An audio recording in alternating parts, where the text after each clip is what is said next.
finally, we're going to talk about follow-through. What is follow-through? Well, if you look at any sport, there's follow-through involved, right? And shooting is a sport. Let's take, for example, baseball. If a batter steps up to the plate and they're looking down at the pitcher and they're ready to hit a home run, do they swing their bat out and stop right here? No, they follow through, right? Same thing in basketball. If somebody's going to take the jump shot, do they stop right here? No, they follow through, right? So there's follow through again in every sport. Shooting being a sport has follow through as well. So how do we do follow through? Well, we've talked about all these wonderful things that the brain can do for us in our ability to shoot. But in follow through, this is where the brain can actually hurt us, and we'll talk about why. Many times what happens is people get up, they line up their shot, and they're ready to do it, and they press the trigger and bang, the gun goes bang, right? What happens is, as the gun goes bang, the bullet starts to travel down the barrel. The problem is, the brain, being such a quick computer that it is, actually realizes there's been an explosion inside of the gun before the gun realizes there's been an explosion inside the gun. So as this bullet is traveling down the barrel, the brain is getting excited. It's going, oh, a shot took place. Hey, I want to peek over the top and see where did that shot go, right as the bullet is exiting the gun. So what ends up happening, people shoot right underneath of their bullseye, just directly underneath of it. They go, oh man, something must be wrong with my sights. Nothing's wrong with your sights. Something's wrong with what you're doing with your sights. Because again, they're going bang, where did that bullet go? Dropping their eyes over the top of the gun, dropping the tip of the gun right as that bullet is hitting the end of it.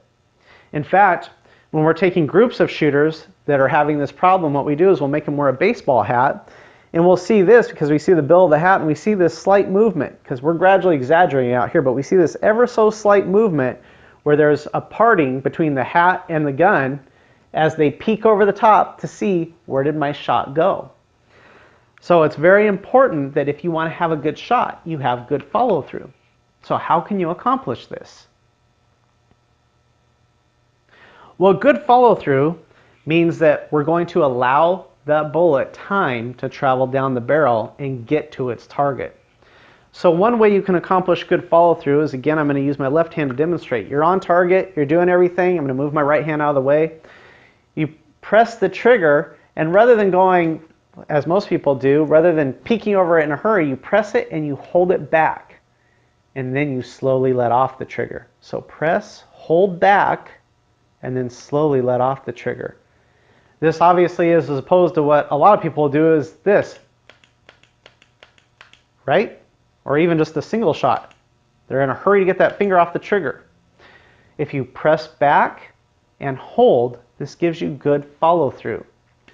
The second thing that this allows for you to do, good follow through, is it means that when we're shooting, we don't want to just be in a hurry to see where our shot went on the target.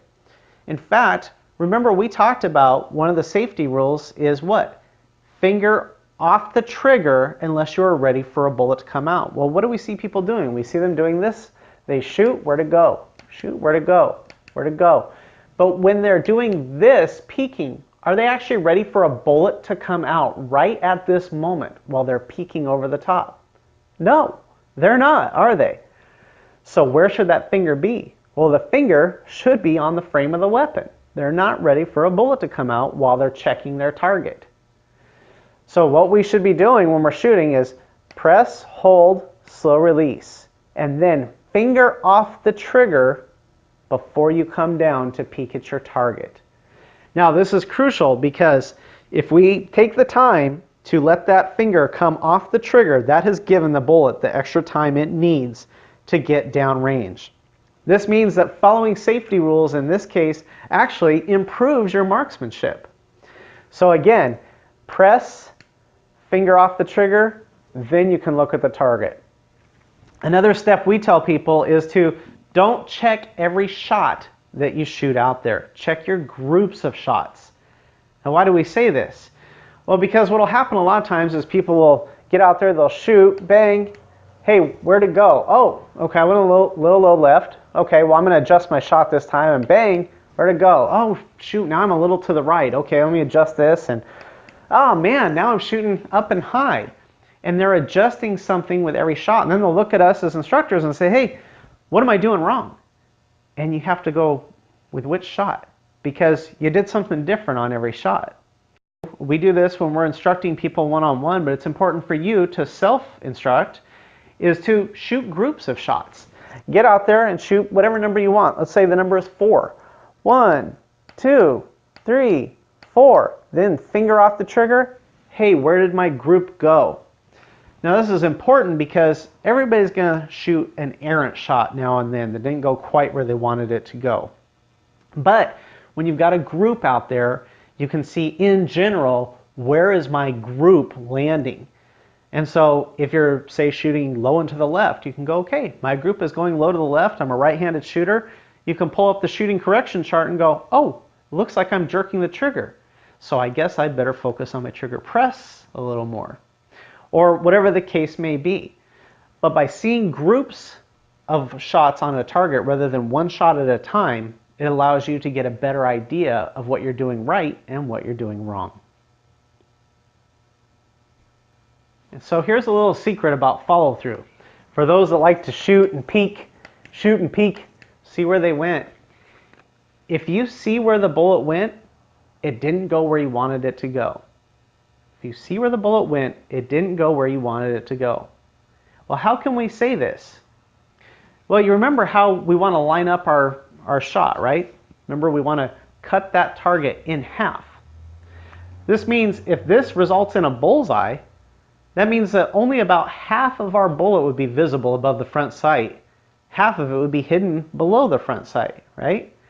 So if we're shooting at a distance of even, say, 20 feet or 10 feet for that matter, do you think it's really possible to see a half of a bullet hole over the top of your firearm? No, it's not, right? That's almost impossible to do because, especially with lighting and ranges and stuff, the only way to see a bullet hole is to get your gun out of the way and see where it went on the target. So if you are shooting and then see where the shot went right away, that means it didn't go where you wanted it to go, because guess what? That means you were pulling down to peek at where your shot went. So remember that little saying, if you see where the shot went, it didn't go where you wanted it to go. Now that you've learned the 5 fundamentals of marksmanship, you now have secrets that the average shooter doesn't know. You will now be capable of hitting your target consistently in a manner that you want to. So we look forward to seeing you at the range.